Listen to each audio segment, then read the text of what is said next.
ఎలా ఉంది? అగ్లే సినిమా చాలా బాగుంది. చాలా రోజుల తర్వాత మనం కమల్ హాసన్ గారిని చూస్తున్నాం ఈ సినిమాలో ఒక డిఫరెంట్ గా.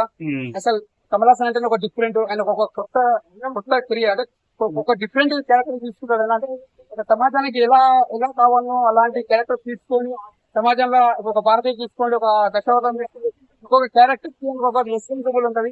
అలాంటి సినిమానే ఈ సినిమా డిఫరెంట్ సినిమా. ఇంకా శంభు గారు acting already hero Manmatha cinema ఒక పెద్ద అప్పట్లో బ్లాక్ వస్తారు. అలాంటి మన్మథ హీరో మన శంభు గారు ఇంకా విలన్ యాక్టింగ్ చేసిండు.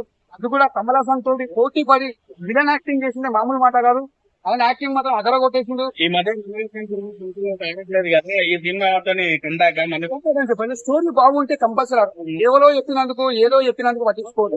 స్టోరీ బాగుంటే మణిరత్నం తీసినందుకు ఈ సినిమా ఏదో ఒక పెద్ద బ్లాక్ బస్టర్ అని చెప్పొచ్చు. కథ కూడా అంత బాగుంది. ట్రైలర్ ఏంటి సినిమా చూసాం కదా, ఎంత సూపర్ ఉంది చెప్పాలంటే బ్లాక్ బస్టర్ ఉంది.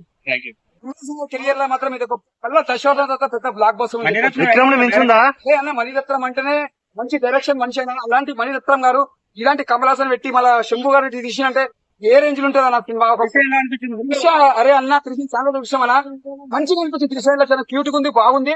చాలా రోజుల తర్వాత కనిపించి త్రిశను చూసినందుకు నాకు చాలా హ్యాపీగా ఫీల్ అయినా. ఇది ఒక సెన్సేషన్ హిట్.